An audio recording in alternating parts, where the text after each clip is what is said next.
the man before me is not Iranian. It's not Kabaza. And no, I don't think either of you have a beard. This is Chris. Say hello, Chris. Hello, Chris. Hello, Chris. Oh, classic. Classic. Oh, So, dear. so I've invited Chris on the show. If those of you that don't know or brand new to it or whatever, so Chris and I used to have a podcast like years ago. And would you believe, I think we were running for about 2 years, you know? We did, I think, 74 episodes, and we did, excluding the news ones, because we did do some news shows. Every Sunday we would kind of just do tech news, wasn't it? It was broad tech news and whatever. And so we're very familiar with this. So you have the technology, you have the equipment, you have the, the confidence to just appear on a podcast last minute. And I wanted to get people on the show every so often, just to kind of share in the news and chat about AI. And funny enough, I think you were the person that probably was the first time I heard the words GPT, and I can't remember what episode it was, but I think I think we were talking about something. Maybe it was the AI girlfriend that I had, and I think it was used to use GPT-2. I think.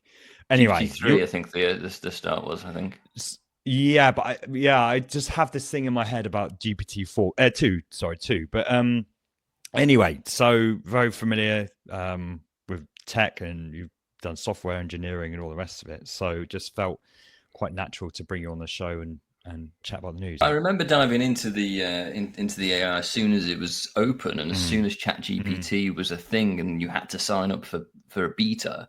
I was on that beta list. I think we talked about being on the beta list and applying for it. So I think we're both being early adopters of the AI thing, the AI world.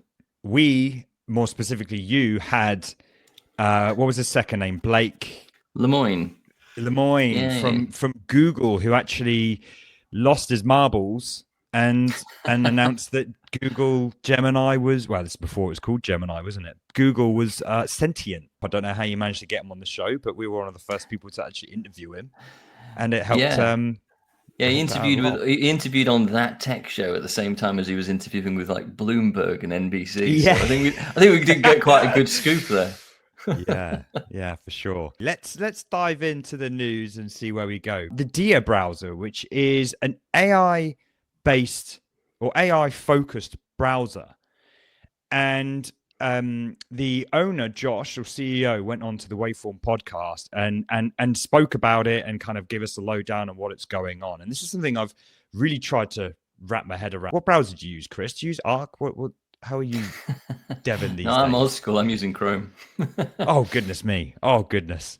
I mean, but Chromium to be fair, I do a lot of development, right? And most of the things that you're trying to support are still Chrome and Firefox and Edge. Yeah. So Arc, I mean, you can kind of see it right in front of you. You see how this window is kind of full screen right now. I think it's more suitable to websites to be like this rather than having a kind of tab bar at the top that's pushing everything down and shrinking everything. So I think this was like an attractive feature to people who are always on the web. And Arc was the browser that kind of introduced this, and it's Chromium based. And it got really, really big through this interview on the Waveform podcast. They basically abandoned Arc after maybe, I don't know, three years. And this is the CEO, and he's building an AI first browser called Dia. And I kind of like the idea because basically it encapsulates everything all over, like everything that you do, rather than being like a window or what, as he says here, an app or a button. It's an entirely new environment. I wondered if you could wrap your head around this idea that AI is more of an encompassing thing than just a chatbot or like a I don't know, as he says, like a button or whatever. Well, it depends. How are you using AI when it's within the browser like this? So, well, actually we can't download it because they're really secretive like this. So I haven't actually got access to it yet. But like his grand vision's kind of context, like personal context of everything. And it's supposed to understand the web pages that you're on. It's supposed to, understand and start learning the way you write, because you live in the browser. You're filling out forms, you're writing emails. It's learning as it goes. It's like your own personal, like Google algorithm, Mm. which on the one hand is quite nerve-wracking, to be honest, but on the other hand, it's if they can reassure the privacy fiends out there, then it could be a really interesting experience. But I'm struggling to think about. I mean, you can see this little window here. I think it's a little strange, isn't it? Like I'd be interested to see what it does and how it behaves, because having had some experience of using some of the built-in tools like Gemini, for example, into all of the Google stuff, I don't make any use of it, because the output that you get from trying to get it to support you in writing a document, I don't find it useful at all. I'd actually rather write it myself. But I do use AI on a daily basis within Cursor. And the other advantage of it being within Cursor is that because I pay for the Pro, my code is supposedly not shared anywhere. And I would worry in the same way that, stuff that I was doing on the internet was shared elsewhere. And I don't mean that in necessarily a nefarious way. I mean, like, if you're doing something that's creative, or, whether that's writing a story, if you're a writer, or writing a document that if you're a business person, I don't want that shared anywhere else. I don't want that to be fed into training somebody else's ideas, because I think we're still at a stage, and I think we will be for a long time, where AI is still regurgitating stuff. It's not inherently creative. So I would be very interested to see how it works and if it changes how you browse. But I don't think I would necessarily see any immediate benefit that I would gain.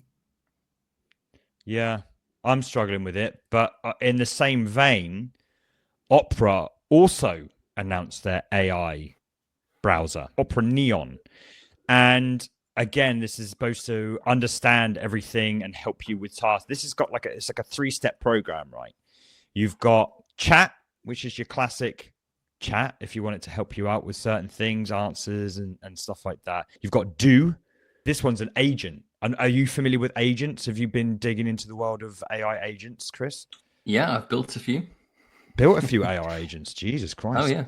This is more of an agent thing. And this is and we'll get into Perplexity Labs, which has been launched last week. This is more of an agent that will go off and do several things at once. And then this is a really weird addition to a browser. This is a vibe coding app where you just tell it to go build you a website or a game or something like this. And remember, this is all inside of a browser. So I don't really understand. This feels like a bit of a personality. What's the word I'm looking for? Just doesn't know where it fits in the world. It's kind of like throwing everything at the wall and seeing what sticks. But it is interesting. Well, I mean, are people still using Opera? I mean, they are trying their damnedest, but I don't know. Well, I don't even know what are they Chromium based? Are they I don't even know what they use. I don't know. I think a lot of browsers moved towards Chromium a few years ago, didn't they? Yeah, well, this is the kind of browser wars that are kind of going on. They're doing interesting things, and I want one of them to release something, because I'm struggling to get my head around the concept of having a AI wrapping my browser world. I think it's still a little bit like when all of the IoT stuff kicked off, which really still hasn't settled. I spent IoT is something I spend quite a bit of time doing, as you know, from the ridiculous automation in my house. But it's a solution looking for a problem, if you know what I mean. Yeah. And it still feels a little bit like that with AI. Everything just gets an AI sticker slapped on it in the same way as, 10 years ago, everything had a big data sticker slapped on it, which obviously is actually the precursor to AI, if you think about it, I suppose, or if you follow that thread. So, yeah, I think it's just one of those things. At the moment, it's got to have AI in it. Anyway, you've just updated. Cursor have finally become a big boy. You've become a big boy now. Cursor 1. Up to version 1, absolutely. And there's BugBot, which basically, as you can see it just here, I'm not quite sure how it works exactly, but you can tag Cursor inside of GitHub, as it's doing. You can see right now on the old screen share. You can tag and click on, so you click on fixing Cursor, and then it just opens up and whatever, because I guess VS Code has a GitHub integration, right? You can do pull requests and things like that. So I'm assuming that's the sort of technology it's utilizing. But I guess it can just pick up the bug that's in a pull request, and then you can fix it. Well, that's interesting, because there was actually an AI pull request tool that I saw at London Tech Week last year, actually. What's it called? Sorcery AI. There you go. Ooh, okay. So that does your pull request reviews for you. Okay. And it's relatively good, actually. But I guess it's Cursor's move to try and copy that, I guess, to a certain degree. Okay, yeah, because like Cursor Code can do this. You can tag Cursor in your pull request and it will fix it. Obviously, Jules as well is kind of like a thing, but there's a few kind of doing this where you just tag them in a pull request, or you tag them in an issue. They'll go off and fix it and create a pull. I guess you could tag them in an issue and then they go off and fix it in a pull request. So yeah, there's a few of these, and I love that idea of just being, you know, on the bus and being like, oh crap, there's something, I noticed an issue, report the issue, get the AI to start with it, and then you pull it down in Cursor later on and fix the damn thing. So I quite like that this idea. I've not had much experience using them yet, well, but it's still I tell you when it's useful to use something like Sorcery. So if you've got a relatively large team and you're doing the pull request, pull requests are great if you are tools like Sonar. I've always used tools like Sonar because at least then, if you've got junior members of your team, then they can sort of fight with Sonar or fight with the static analysis, or in this case, fight with Sorcery until you've concocted a PR that is actually ready for review and has, you know, worked out all of the security bugs or worked out any of the other bugs that it's able to identify, and gets to a certain bar before you then have a human or a, you know, senior code reviewer actually reviewing something and saying, yeah, that's ready to go. So I think it's great in that respect. And this is actually, I think, what AI is going to be really good at. It's going to be good at going through its knowledge base of what good code should look like and determining whether there is any issues, more of an advanced static analysis tool. And I must admit, I use Cursor regularly to review my PRs and say, right, is this ready to go? Do you notice anything in this? Have you spotted any duplication that I might have left behind? You know, especially if you're doing quite a large release, it's particularly useful for that. Because anything like how are you using AI to build that? Presumably it was built without AI. But are you kind of encouraging the guys to now use AI to add things and change things? Absolutely, yeah. Sometimes we will prototype in it, but because of the level of what we're trying to achieve, we often don't use that much AI because we're trying to make sure that stuff is particularly robust. So, you know, we're dealing with other people's data, I suppose, because in one respect, you could use us over Supabase. So you want to make sure that you've got some really strong security constraints in there, I suppose, to make sure that everything is going to work exactly as you expect. Is it live yet? So we're using it with a number of customers, but we're getting to the point next sort of month or so where we're going to be able to actually release that as a public platform for other people to just start their own instances. There it is. Anything.uk. Is that it? That is right, yeah. So you can go and have a look at anything.uk. We've got some cool stuff in there, and there's going to be a lot more to come. So next couple of weeks, I can come back if you'll let me, and I can tell you about it then when it's ready for people to just go and start their instances. Yeah, let's do it. Right. Anyway, so you mentioned something when it comes to Cursor that I think you might find really helpful. I mean, Claude Code introduced me to this idea of memories. Are you aware of memory? Are you aware of Claude Code, Claude.md files or anything like this? I have used the Cursor rules as well, which is quite useful. Yeah. It does tend to ignore it on occasion, which is a pain. But I think that if it can start to do memories, that's going to be quite useful. You can go as broad or as narrow as you want. You can set up a memory. I'm speaking from Claude Code perspective here, but this is basically the same thing. You can do it per folder. So you can say, this is the roots folder and this is where all the pages live, and all that kind of stuff. And you can slowly work out to a project. You can put your let's say Claude Code Claude file in your machine's kind of root, so it's how you like to write code, or you can put it in your organization. It sort of broadens out. And what I've noticed, because I'm using Claude Code at the moment, is that it tends to try and update that memory file or that Claude file, so it maintains itself. So I'm hoping that this is a similar sort of thing, and that if you have got it in a folder or you have got it somewhere, that it's constantly updating this memory to changes that you're making. Maybe a file doesn't do the same thing as what it once did, or a folder didn't serve the same purpose, or whatever it is.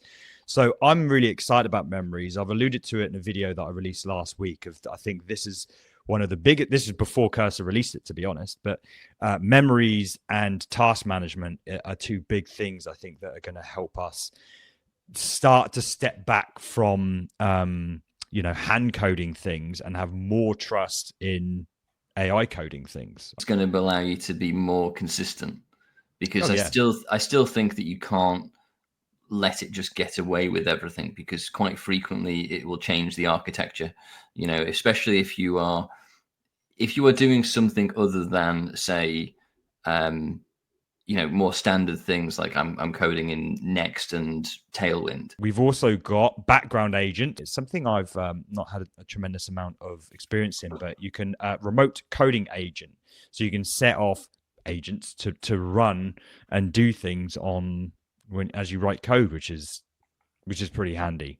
They showed a demonstration or an integration with Slack, so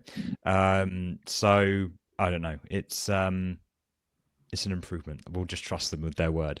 Jupyter Notebooks. I mean, I don't write Python, but one-click installation of MCP servers. I think this is going to be incredible. This is like the app store of MCP servers. I don't think people are quite understand how great MCP servers can be. I watched a video last week of a guy who basically created a YouTube video through MCP servers just from a prompt.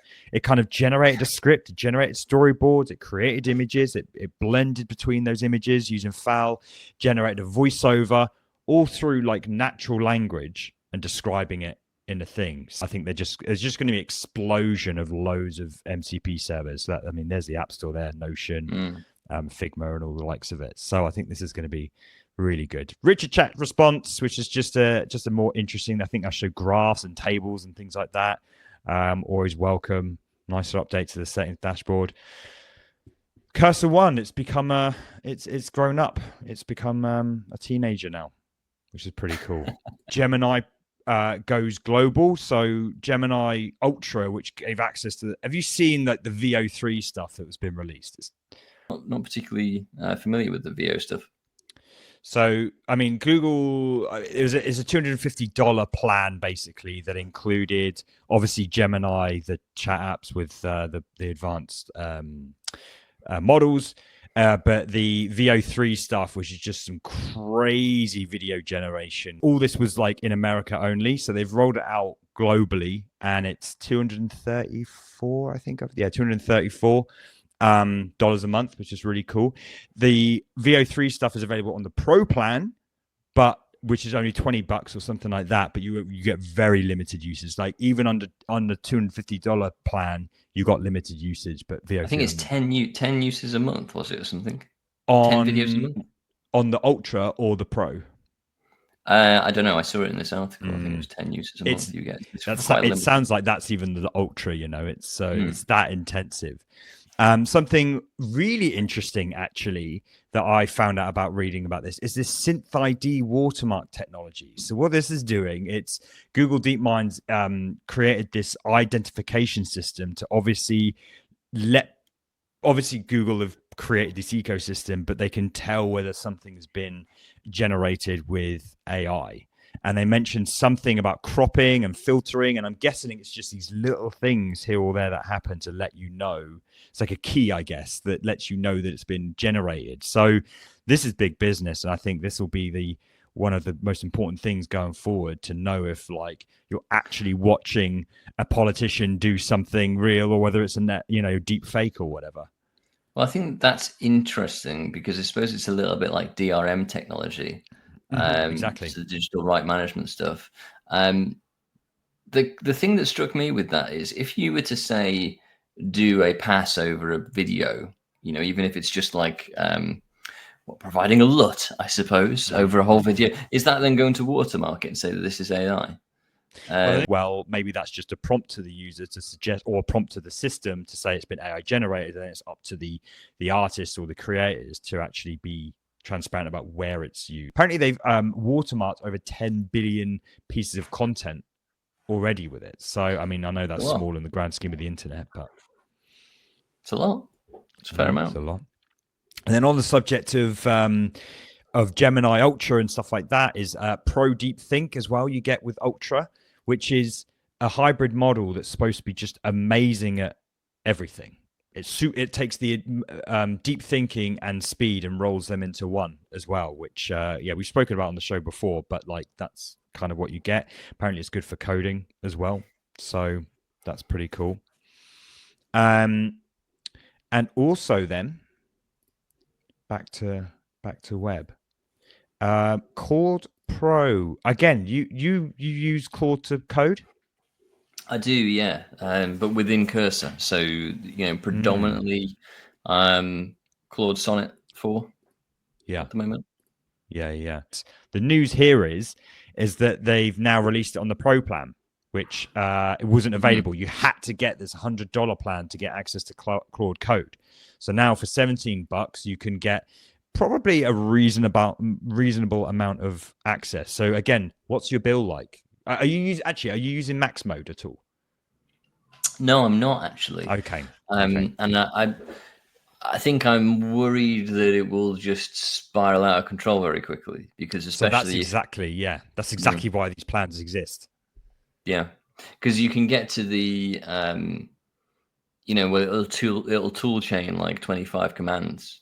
Yeah. And if you accidentally turn your back on it, you think it's doing one small thing, you turn your back on it and it's done everything and decided to do much more. That's the concern really, I suppose, where it gets stuck in a loop and it's racking up a bill without you really being aware that it's doing that. Yeah, no, exactly. And that's why this plan got released, because it's pretty much, it's not infinite, but it's good enough. It resets every 5 hours and it's got a very, very generous limit. But the max mode, as you say, that's using the API. You're paying for your cursor and then you're adding the API usage of Claude on top of that. But it's just nice to know they've released it on the $17. Are you finding Claude Code as good, better? How does it compare? Still making my mind up. I built a WordPress plugin today with it. I'm working on a free version of my chat app with it. It seems good. It feels, I don't know why, it must be a shallow ego thing, but it feels nice knowing that I've paid $100 for this one tool and I'm just coding with it in terminal. There's something I feel like a Vim user, I've got the Vim snobbery. Yeah, and the Vim snobbery is real. yeah. What, you use your mouse? What? Yeah. A GUI? Especially when you get people who use tmux. Yeah, Jesus. I'm going to go straight into Gemini Pro, 2.5 Pro, once this does, because for the fraction of the price, even in, I don't know whether, I haven't got cursor up. I don't know whether max mode is available in Gemini Pro, but the point is, like, I think arguably Gemini Pro is just so much more value for money, Right, let's do 11 Labs now. Have you seen this? I think it's kind of interesting, right? So it's definitely much more expressive. It's kind of cool that it can do more accents and voices and expressions and all of that sort of stuff. And actually, there's one project that I work with that uses a lot of audio content, which largely uses a lot of 11 Lab stuff. And I must admit, I didn't actually notice that they were doing that. So, because I know, what, you thought it was an actual person speaking?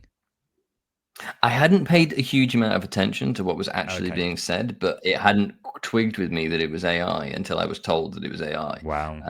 Which I think is quite good. But Yeah, I don't know. The other thing from listening to the, I've gone through their little video clip as well of what's in V3. Yeah. There is a certain element of it. It's very impressive how expressive it is, but Yeah. it is almost a little soulless. You can kind of tell to a degree. It just feels like there's something missing, right? Yeah. To me, but it's very, very good. It's very impressive. I'm guessing this is like the prompt the AI thing. I mean, like, I was actually in shock, in awe. Like some of these, like, so which one might it be? I don't know. It just sort of takes into account the whole entire context. And so when laughing, I'm just making this up right now. Okay, here's one here. In the context of this one, like, let's say laughing is followed by hysterical laughing. Laughing in this context might mean that it's more aggressive than laughing without hysterical laughing. Again, I don't know. I'm just guessing. So it just felt like there was, you could put laughing in different areas and it would respond differently based on its context. So I was pleasantly surprised. I was pleasantly surprised at the pricing. I was pleasantly surprised they are blatantly trying to get devs on board now, because they got you. In fact, this seems to have changed, but when I checked it before the call, this had a lot of emphasis. Oh, I guess it's the API access. I think they really want devs to use it, given that this is, free API. I mean, I guess it scales upwards from this point onwards, but like, yeah, once V3 is out, I'd like to play around the API for sure. Yeah, absolutely. Are you going to shoot now? Yeah, I think so. I think that's All it. right. I'm But going to continue. It's been a pleasure. Yeah. Go on to anything.uk. I'm sticking around just for the last few little bits, by the way. Well, thanks, folks, to whoever's been here listening. And yeah, check out anything.uk and let me know what you think. Cool. Good to see you again. Yeah, see you soon. Cheers. Ciao, ciao. I love Perplexity. It was massive a little while ago, and I didn't understand what people were on about when they spoke about Perplexity this, replacing search and all the rest of it. Now I'm a pro user, and I really like Perplexity, and plus it gives me, what is it called, like Grok, Sonnet, OpenAI, all of the main kind of models it gives me access to. But what they released this week was Perplexity Labs, and I've got a video coming out soon which I am pretty excited about, where I compare a few agents. Now, I think agents are going to be incredible, certainly for people like me running a company, but certainly I recommend you getting involved in is, my quick analogy of agents is if one person could do one task, that is ChatGPT. You've got one person right in front of you doing the one thing, right? You're copywriting or whatever. Agents, you've got a team of people doing many different things all at once, and you can set them off on a big task to go do their respective things, go create some pictures, go record some voiceovers, go call someone, do this, and bring them all together. Perplexity just added labs to their plan. I'm in Perplexity right now, right? So if I just do this, I can set it off, click this little button here, and this is a labs feature, and it will go off, take 10 minutes, and it will just do everything for me, and it's really, really good. And I've set this to like redefine my business. I've set up marketing plans and doing things like that. Really, really cool feature that they've added as part of their $19 a month, I think this is. So Perplexity is a great alternative to things like Manus. Is GenSpark, which is the two videos or the two agents that I pit them up against. I'd love to know if you have any other agents, because I just want to use them and see what one does best. I don't want to ruin the surprise of my video, but the point is Perplexity have introduced labs, so I'm pretty excited about that. This one, real quick, is just bong. I just want to. It's not web focused. I just want to keep tabs on this idea, which I've basically described as the singularity. It was started with absolute zero, which is a self-learning model, or maybe you wouldn't call it a model, but it's a self-learning mechanism for an AI to start with zero data, absolute zero, and it learns and sets a self-tests and judges whether it's and it evolves through that. And then like a week later, after that paper was released, Google announced Alpha Evolve, which is I guess a practical implementation of that self-learning mechanism. But now we've got Sakana.ai, and I'm not a massive fan of quite a childish looking website, but it's still pretty cool that they've then taken an extra level and they are writing its own foundational model here. This is kind of what this diagram is explaining, and why this is important is the Google Evolve and the Absolute Zero. It's sort of like adding layers of its own intelligence on top of itself.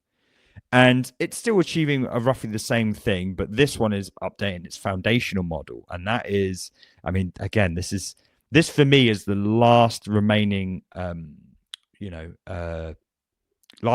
like achievement of AI. And I feel like we're just kind of done. I don't know whether I'm talking crazy talk there, but I feel like we're just kind of done with AI now, and it's just about getting better. But you stick this in a robot. God damn it, that's scary talk. But this is great, and it's called the Darwin Gödel machine. And I don't know why, but I'm semi freaked out by that name. I'll be honest with you, semi freaked out by that name. Just really good benchmarks. I think I got it noted down here. 20% to 50% coding tasks, like improvements in 80 iterations. So it's a real, like, here we go. There, you can see it there. It's a real innovation in terms of like it's actually like tangible differences, or it's making a notable difference in itself. Basically, it's not just writing or learning for the sake of it, it's improving itself, like self-improving. So this is insane. That's the week's Command AI. I've really enjoyed this week. Let me know. I always want feedback.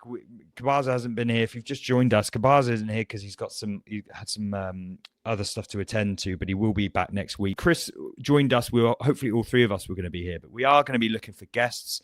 We are going to be looking to bring people on to kind of share in the news and share their perspectives and things like that. So you got to let me know if you want to be a part of it.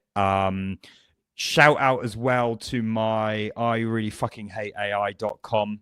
I just really want to understand why people dislike AI.